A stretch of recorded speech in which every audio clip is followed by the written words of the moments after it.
This is Eugene Chan and welcome to Straight Talk. Our guest tonight is Mr. Christopher Hui, the Secretary for Financial Services and the Treasury. He serves on the boards of the MTR and the Airport Authority, amongst his many other capacities. Needless to say, he has extensive experience in the banking and financial sector, and we have invited Mr. Hui tonight to tell us if Hong Kong still has its competitive edge in financial services. Welcome, Chris. Thanks for having me, Eugene. So, Chris, you were appointed the Secretary for Financial Services and the Treasury in 2020. So basically, you have seen through Hong Kong in one of the most challenging periods. Increasingly, and more so in the recent months, there have been a rhetoric saying that Hong Kong's international financial hub status is weakened due to the geopolitical tensions and also with the pandemic. But with the recent Global Financial Center Index coming out with Hong Kong ranking number third, that kind of defies all the doubts and accusations. So, Secretary, are you surprised with the result of Hong Kong being still maintained number 3? I think after all, if you look at what happened over the past few years, it's one thing that we can talk about Hong Kong International Financial Center. I think it's about its robustness. Because after all, if you look at the performance of a stock market or the overall operation of a market, and at the same time, not just on the stock market side, but on the other aspects of our financial services, including insurance, including private equity, so on and so forth, you can see that on various fronts, we have been performing rather okay and also actually performing rather well as an international financial center. Mm-hmm. So on that count, I must say, our competitiveness as an international financial center is still there. Right. So, Secretary, as I also look at the other cities, they are closely behind us from 4 to 8. We have Shanghai, LA, Singapore, San Francisco, and also Beijing. And behind us, they're very close by. There's only 1 point apart. So do you think we can keep our ranking for the next index? Hong Kong all along has been not just competing against other cities, but against ourselves.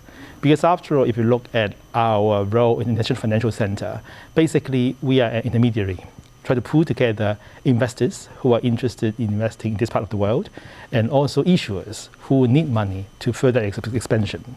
So this role basically has been the linchpin of our status in the National Financial Center. And all along, the competitive edge of ours, including the rule of law, the international business standards, and also the way we operate, has been well proven and is still very much the case. So on that count, I must say that we'll continue to work on what we should to enhance our overall role as an IFC, and at the same time try to identify strategic areas that we need to focus on to further our development. Right, Secretary, as you know, Hong Kong people are very keen to maintain our position number 3, if not better. I know historically number 3 is as high as we could get. But with the recent 5th wave, and also with the even Omicron outbreak on the mainland, not to mention with Shanghai lockdown, do you think this is going to affect our index next time? I think the site should not just look at the index per se, but rather in terms of the overall role of ours as a financial center for China and the rest of the world. Because for example, if you look at the global tensions you just highlighted, and also other issues you just pinpointed as the global issues, Hong Kong is not alone, it's being affected. Mm-hmm. But that said, what we should focus on are, first of all, the overall operation of our own market, to make sure that it's efficient and also operating as it should be. And it is actually the case, that's number 1. And number 2, if you look at the areas that we have been focusing on, like for example, on the private equity side, on the family office side, and also on the virtual asset side, we've been focusing on areas where we see new growth opportunities. And it's something that we'll continue to do in order to further enhance our role in this area. Right, so Secretary, a good statement you make, Hong Kong is not alone facing the pandemic and sort of changing in the economic climate. So as the title of the show asks, do you think that, what is your assessment of Hong Kong's future maintaining as an international financial hub, and most importantly, being competitive? I can answer this question from 2 areas. First of all, we have to look at the ingredients of our success over the past few decades, including the rule of law and also the way that we operate, which is in line with international standards. At the same time, the wealth of our professionals here. All these have and will continue to stay. So on that front, I'm not worried.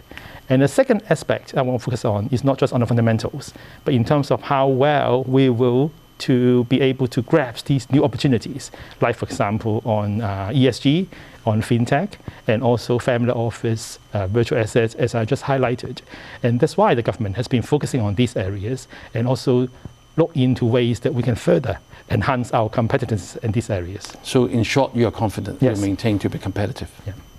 Right. Before we move on to the virtual assets, or the fintech, all that you have mentioned, let's look at Hong Kong's resilience. Look at the last few years, I think Hong Kong has done very well. I think Dr. Rocky Tong was here last week, and he told us that we were down to number 6 at the International Financial Center Index. I mean, because of national security legislation, we're back at number 3. But this year's financial market has been quite turbulent. If you look at the stock market, you look at the IPO or even transaction activity, look at the bond market, you kind of use the word lackluster, and not to mention there's an interest hike coming. So with all this trend happening, does it represent that Hong Kong is not as competitive as before? I don't think so, because after all, markets go up and down. It's part of the natural market forces, so to speak, which drive these cycles. And if you look at how our markets have been performing or operating despite these cycles, we have been doing that very robustly. And so on that count, I must say, we may maintain competitive. At the same time, we'll continue to uphold the integrity and also the stability of the market in such a way that we'll continue to grow in this area. Right. One area that we talked a lot in the last few shows is the travel restrictions. We know that some of the firms and people inevitably will need to consider the relocation. So what is your view of such travel restriction in particular on the financial industry? As I just highlighted, we are not alone being affected by pandemic. And at the same time, we have been engaging very closely with various stakeholders in this sector, including banks, security firms, PE firms, so on and so forth. And we have been also trying to explain to them the rationale of all the policies that we have provided. We have provided so far in terms of on the COVID front. And I think most of them, not just on the financial services side, but also many CGs that we have been seeing, very much welcome the measures that we have put forward back in a few months back, in terms of gradually, in a phased manner, relaxing the certain restrictions now we already have. So on that front, I think it's very clear that it's a balancing act. On the one hand, when we introduce these measures, we have to regard of the economic and social needs, and also at the same time, the acceptability of the people of these measures. But at the same time, we also have to look into the overall COVID situation. Right. So it's something that we'll continue to do. Right, Secretary, as you one of the major pillar industries of Hong Kong is financial services, which account from 23% of our GDP. It employs 18% of our workforce. It's a very high number. Do you think this recent so-called brain drain of people leaving Hong Kong that was widely reported, how much is that going to affect the industry? As you said, people is very important. And secondly, what is the government going to do about this? The way that people move, I think, is very much driven by many factors. But of course, COVID is one. But I think more fundamentally is about the development opportunities that a place can offer. Because after all, if you look at like a company or individual, when they decide where to locate their home or business, they will also look into whether there's any prospect for them to do so. So on that front, I must say, like for example, recently we just announced the expansion of our connectivity program in the mainland, includes ETF. At the same time, we are going to introduce new laws to provide for family office tax concessions. And also, we are also trying to introduce new law to better regulate our virtual asset service providers. I think all these are actually development opportunities for the sector, not just for the financial services sector, but also for the economy at large. So on that front, I must say, people will generally driven by all these development potentials and come back to Hong Kong. Right. Another item that we always mention is about our neighboring city, Singapore. I've heard that over there they have given education subsidies to the citizens during COVID, so that to upgrade them, so that they can have a new path, or they'll be better trained. Is this something that we can consider to further enhance our resilience and also build our talent pool? Talk about talent pool. I think there are three sources, so to speak, of talents. First of all, are definitely the local new talent, like for those just graduated from universities. And on that front, we have actually specific programs to help them to find opportunities to work in our fintech companies or in our financial service sector. Because these are the people who don't have the required experience, and that's why they need a little bit of boost and support to get them on board into the labor market. It's something already done, and we have two actually 1,000 employment opportunities program catering for this group of people. And another group of people, apart from the new graduates, will be the professionals, because they need to be continuously retooled or reskilled, in particular with new financial service trends like ESG and fintech. And it's something that we have been doing. Like recently, we have broadened our subsidy program to encourage more training to be organized by the trade associations in the insurance sector and also security sector in such a way that they can have tailor-made programs for the professionals. Right. It's something that we continue to do. And the third bit, as I just highlighted, is not about just growing or developing the new grads, but also the professionals here, but also bringing new talent. And so just recently, we have revised our talent pool by revising our talent list in such a way that we can bring in talent on the ESG side, on the fintech side, and also on the asset management compliance side, because these are the people that we see as potential here. Right. Okay, Secretary, let's have a break and don't go away. Welcome back. Thank you for staying with us. We have been talking with Chris Hui about Hong Kong's competitiveness as a financial hub. So, Secretary, we had been through quite a bit of Hong Kong's competitiveness as a financial center, and you're quite confident that Hong Kong is fine. Then let's look at the connectivity with mainland and the opportunities ahead. As you know, with the basic law, we have one country, two system, and that's exactly the basis why we have direct access to the mainland capital markets and enable us to have two functions as an international financial center and also as a unique gateway between our motherland and the rest of the world.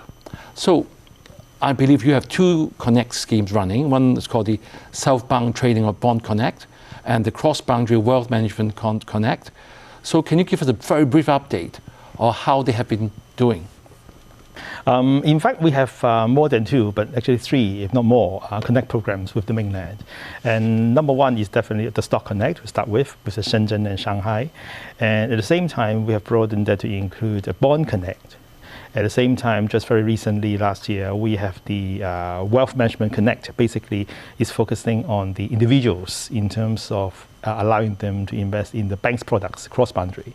And also just very, very recently, we announced that there will be ETF Connect. Okay. So basically, you can see that we are pursuing these connects, first of all, to get them started as soon as possible. Yet at the same time, try to broaden the scope of the inclusion in such a way that we can meet the demand for investment and also asset diversification on the mainland and also internationally. Right, it's very good to hear that we have all these Connect programs with the mainland. But with the rest of the world, as you know, with the increased geopolitical tensions, we hear of stories like with the recent Russia incident, they actually have sanctions against the whole city. That means all that had never happened could happen now. Even the SWIFT system, they're not allowed to go in. So how prepared are we should something like that unfortunate may happen? In fact, within the government, we have been working closely with our regulators, basically cross-sectoral basis, the banking, securities, insurance, so on and so forth, to closely monitor the operation of our markets. Not just on the listing side, but also on the OTC side, and also look at different parameters, indicators, to make sure that our markets continue to run smoothly. And it's something that we'll continue to do.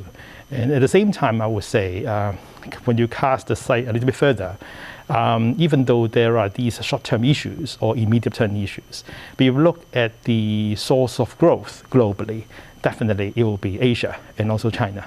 So over the medium and long term, I'm sure that Hong Kong, as part of the country in Asia, will still be the spotlight for growth, and capital will still be driven by returns to come back here. Right, another incident happened last week with the Hong Kong Institute of Certified Public Accountants. They're going to end their decade-long mutual recognition relationship with the US counterparts on the basis that the the US side doesn't want to go through the 1 year experience, local Hong Kong experience, before they get qualified. This definitely not a good thing in a way, but how is it going to affect Hong Kong status as an IPO or even asset management center? Would that be affected? I think we should, first of all, set the record straight. It's rather a professional qualifications matter to be discussed and decided among the industry associations. So it's not really about politics, but really about the recognition of professional qualifications between two jurisdictions. So that's number one. And number two, if you set things in the broader context, like for example, recently in terms of our IPO market, even though globally, as you highlighted, there are some types of these medium-term or short-term issues affecting the global sentiment. Our pipeline is strong. At the same time, we still have IPOs coming. So all in all, I'm confident, and also I'm sure that our role as an international financial center will still thrive. Right. See, Hong Kong is one of our things that we always be very proud of, is Hong Kong being an international financial center. And as I said earlier, 80% of the population is employed within the industry and account for 23% of our GDP. So how does the other remaining parts of the Hong Kong population benefit from us being a financial center if we're not in the industry? I think that's very true in a sense that finance or financial services is just one element or one aspect of the overall economy. But that said, it's an integral part in a way that is serving other parts of the economy. Like, for example, recently we have the consumption voucher. Basically, it is a way for the government not just to boost the economy, but to encourage the wider adoption of digital payments and services. If you look at the figures, with the introduction of consumption voucher, we have more than 6 million accounts being opened at individual level. And also we have more than 120,000 merchants being included in these schemes. So you can see that through these efforts, we're basically building up the digital ecosystem through the wider dissemination of these benefits across the community. So it's just one aspect. Because look at globally, right now, I will see that there are basically 3 trends that are ongoing. Number one is about digitalization, as I just highlighted. Another key trend is another D, which is decarbonization. And that's why ESG, our efforts to grow our sustainability finance ecosystem, the issuance in green bonds is so important. And the third D will be about decentralization. Because after all, with COVID and also with people seeing risk in a different light, people do look at ways to see how they can better diversify their assets. And again, Hong Kong plays a unique role here because we have an international financial center. And by investing in Hong Kong, you can investing into China and the rest of the world. Right. So Secretary, another term that we often commonly come across is fintech. How is Hong Kong doing that, and what are the challenges should one of our youngsters want to do a startup in Hong Kong? What are the common challenges that they face? I think for the entrepreneurs who are going to be successful, they will not just see challenges, but opportunities. And on that front, you can see that Hong Kong offers ample of them. I think first of all is the fact that we are a very successful international financial center. So in the area of fintech, if you are a fintech entrepreneur, basically there's a very strong breathing bed of your entrepreneurial spirit, in the sense that a lot of your applications that are being developed can be readily applied in our established financial institutions. And that's why, in fact, the government has been offering a proof of concept subsidy program. The idea is that we will try to partner a traditional financial institution with a fintech company to allow the applications of the latter to be adopted in our FIs. Right. Yes, Secretary, we have repeatedly mentioned the term rule of law and also regulatory network. That's something that we're always very proud. But how do you balance from over-stringent requirements that will hurt our competitiveness? Because added compliance costs can lead to missed opportunities. So how would you rate our regulatory framework in Hong Kong? Are we being too strict? If you look at how our users of the regulatory system, be they banks or the regulators, rate our regulators, basically our regulation has been world-class.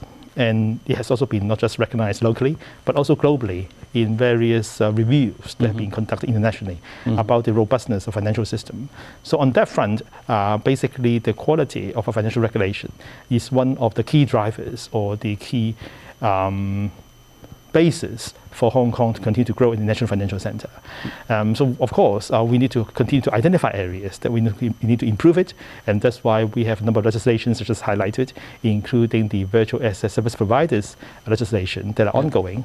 Since you mentioned that, I've got a question from the viewer. They want me to ask you that why does the government believe its way to prohibit retail investors from investing via local-run platforms will help to protect them? And this is especially when our young retail guys actually have a stake in those businesses.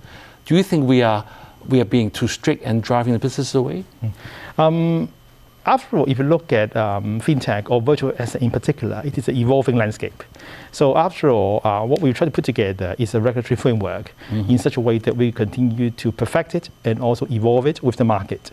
Because all of you will agree that while these kind of virtual asset is a new thing, a lot of these underlying technologies like blockchain, so on and so forth, could be of much relevance, not just in the financial services side, but also broadly across the economy. So through the introduction of this regulatory framework, we will grow this market. At the same time, we hope that it will grow in a sustainable and also stable manner in such a way that we can evolve the market going forward. Right. Since you're on the matter of virtual asset, I mean, as you know, Hong Kong, actually, it was one of the largest ecosystems in the world, despite other markets. But I've got people knowing you coming in to send me this question. They said, some of the largest exchanges original with major presence here, such as FTX, Binance, and Crypto.com, have reportedly moved away and expanded other markets. As you know, not only Singapore, US and Dubai are very keen to get a market. So how is Hong Kong's, apart from regulation, how is business friendliness compared to other cities? Because this is going to affect their decision, whether they will come to Hong Kong. Insofar as a business environment is concerned, I think Hong Kong has what it takes to thrive, because if you look at the quality of our financial regulation and also the way that we manage to attract talent to come here, I think all these are going to stay. And specifically about virtual asset, of course, at the outset, at the initial stage, we will only allow professional investors to participate in the regulatory framework, as just highlighted. But that said, it is an evolving landscape. So we will see in terms of how the market develops and see what we can do to further perfect it. Right. Last question of the show. You have brought to the government with extensive experience. You were in the banking, 12 years at Hong Kong Exchange and Clearing, and then you were involved in the GBA. With the private equity business, you brought a three-step strategy. And also, relatively, you are quite a young political appointee. So with the upcoming government, will you continue? If you do, what will be your top 3 priorities for developing Hong Kong's financial industry? I think if you take a more holistic view, whoever will be in my role will basically identify the growth areas for Hong Kong. And for me, there are 3. Definitely, number 1 will be the connectivity with the mainland, and the other will be green and sustainable finance, or specifically ESG. And the third bit will be on fintech. I think all these areas will be the focus. Right. That's all the time we have. Thank you, Secretary, for coming to update us with the latest government policy initiatives. I think we all want to see a resilient city, flourishing with financial opportunities, despite the challenges posed by our travel restrictions and heightened geopolitical tensions. Have a good week and see you next time.